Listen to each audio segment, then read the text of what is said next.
Hello students, आज हम आप लोगों को आपके सिलेबस के अकॉर्डिंग देखते हैं। आपका सिलेबस दो पार्टों में है, एक तो ऑर्गेनिक और एक इनऑर्गेनिक। बेसिक तौर पे देखते हैं, फर्स्ट और सेकंड पेपर में देखा तो आज हम आपका सेकंड पेपर स्टार्ट कर रहे हैं। सेकंड पेपर में आपका फर्स्ट लेसन है हेलो एल्केन, हेलो एल्केन और हेलो एरीन।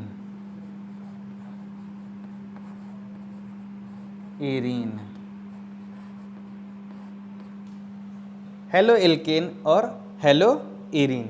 हेलो का मतलब बेसिक तौर पे हम समझ सकते हैं कि हैलोजन परिवार के तत्व होते हैं। जैसा कि हमने आपको पिछले वीडियो में आपको आवर्त सारणी पढ़ाई थी। आवर्त सारणी में हमने आपको वर्ग 17 के अंतर्गत जो भी तत्व आते थे, इन तत्वों को हम हैलोजन परिवार के तत्व कहते हैं। हैलोजन परिवार के तत्व होते कौन कौन से हैं आप अच्छी तरीके जानते हैं।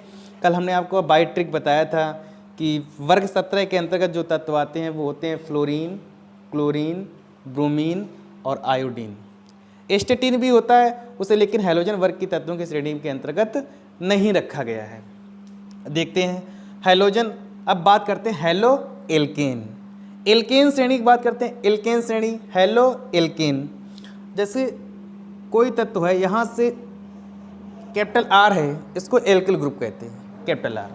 यहाँ से हम क्या करते हैं, एक हाइड्रोजन परमाणु जो होता है, यहाँ से हम एक हाइड्रोजन परमाणु को प्रतिस्थापित करेंगे और जिस जगह से हम हाइड्रोजन परमाणु को प्रतिस्थापित करेंगे उसी जगह पर एक हम हैलोजन वर्ग का तत्व जोड़ेंगे।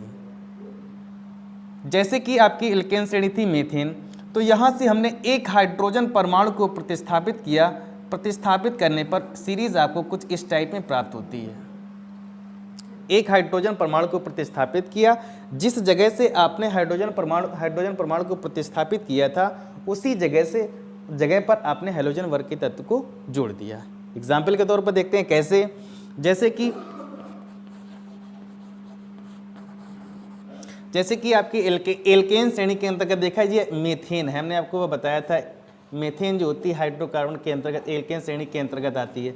मीथेन का सूत्र होता है CH4 और इसकी स्ट्रक्चर से बनती है कुछ इस टाइप में।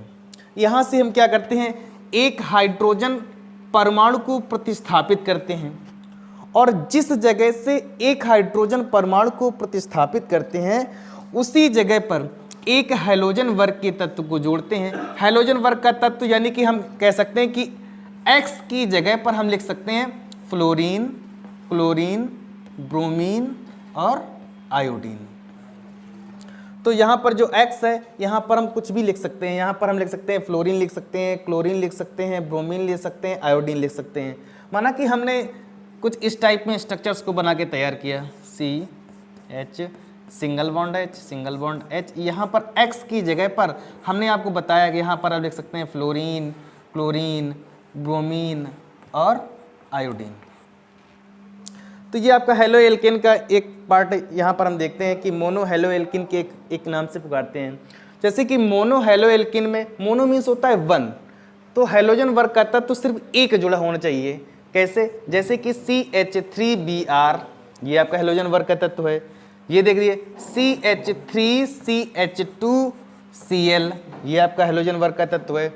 ये दे दिया CH3CH2CH2I, ये भी आपके हैलोजन वर्ग के तत्व हैं। तो बेसिक तौर पर देखा है इसको बोलें मोनो ब्रामो एल्केन श्रेणी के अंदर है तो मेथेन हो जाएगा, मोनोब्रामो मेथेन। अब देखो ये तो हो जाएंगे मोनोहैलाइड हो जाएंगे, ये जितने भी हैं आपके मोनोहैलाइड हैं, क्योंकि हैलोजन वर्ग का तत्व तो किसी भी श्रेणी में सिर्फ एक टंगा हुआ। बाय द वे इसका आपसे IUPAC नाम पूछा जाए तो आप बोलेंगे ब्रामोमेथेन। क्या बोलेंगे, ब्रामोमेथेन।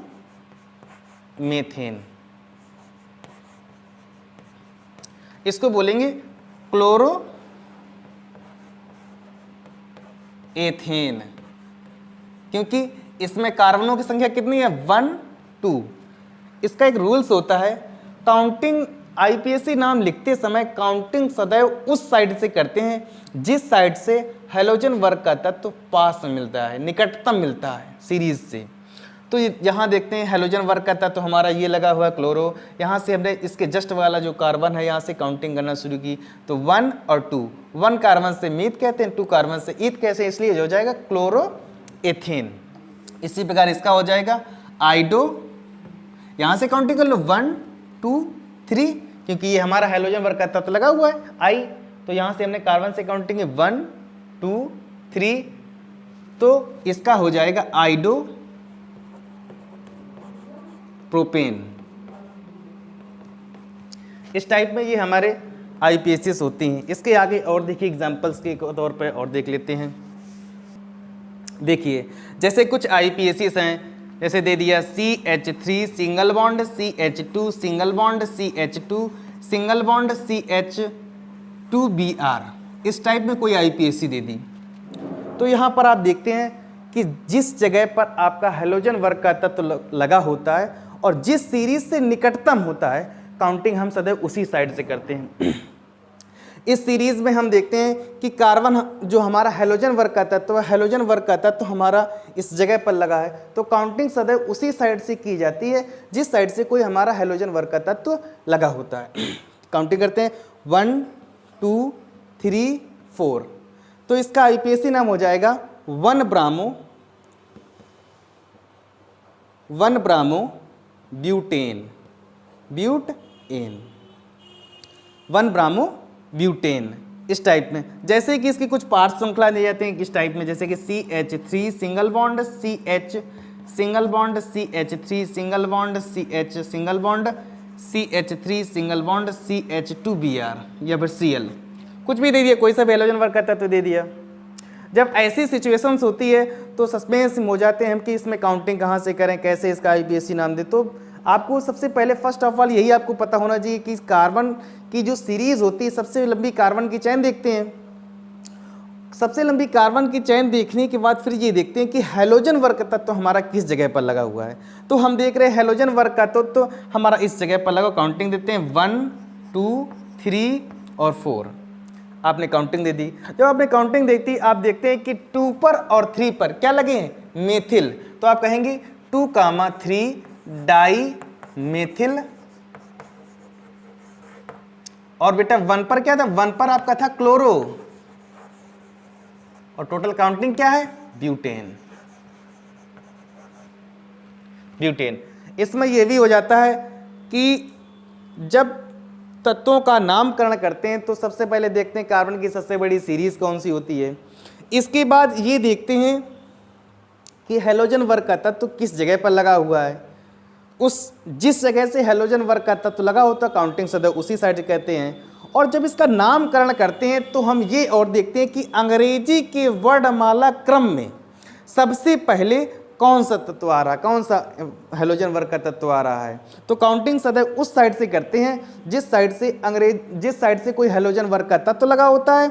और इसके नामकरण के लिए हम अरेबिक तत्वों का यूज़ करते हैं, यानी कि अंग्रेजी के वर्णमाला क्रम का यूज़ करते हैं। अंग्रेजी के वर्णमाला क्रम में सबसे पहले कौन सा तत्व आ रहा है, थोड़ा पोस्ट करो सर। जैसे कि एक और आईपीएसी देते हैं, जैसे कि इस टाइप में दे दिया CH3 का होल थ्राइस CH2Br, ये आपने एक आईपीएसी दे दी। अब आप सस्पेंस हो जाएंगे कि इस आईपीएसी को कैसे तोड़ा जाए। तो बिल्कुल सिंपल होता है, सबसे पहले इनको हम बॉन्डिंग में तोड़ देते हैं। क्या करते हैं, तोड़ना शुरू करते हैं। तो सबसे पहले जिस जगह पर होल थ्राइस लगा इसको छोड़ दो आप, इसके जस्ट आगे वाला जो कार्बन है वहीं से आप काउंटिंग करना शुरू कर दो। एक H ये जाएगा, एक H ये जाएगा, यहाँ आपका ब्रोमीन लग जाएगा। फिर ये कार्बन है, इस कार्बन के जस्ट बगल में आपका CH3 है, सिंगल बॉन्ड करके CH3 लिखा। अब देखिए CH3 का तो होल थ्राइस था, यहाँ पर हमने क्या लिखा, सिर्फ एक ही तो CH3 लिखा हो, अभी कितने बाकी हैं, 2। तो इसकी बॉन्डिंग को पूरा करने के लिए CH3 यहाँ लिख देते हैं। तो अब समझ में आ रहा होगा कि अब काउंटिंग तो अब बहुत आसान हो गया। इसका आईपीएसी नाम देना तो 1 2 3।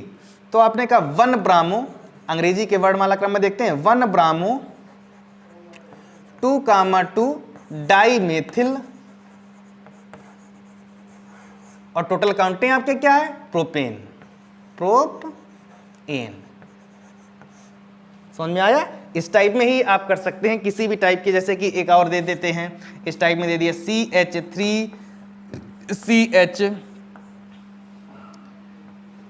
CH3 और दे दिया हमने यहाँ पर CH2Br और यहाँ दे दिया CH3 और यहाँ दे दिया CH3।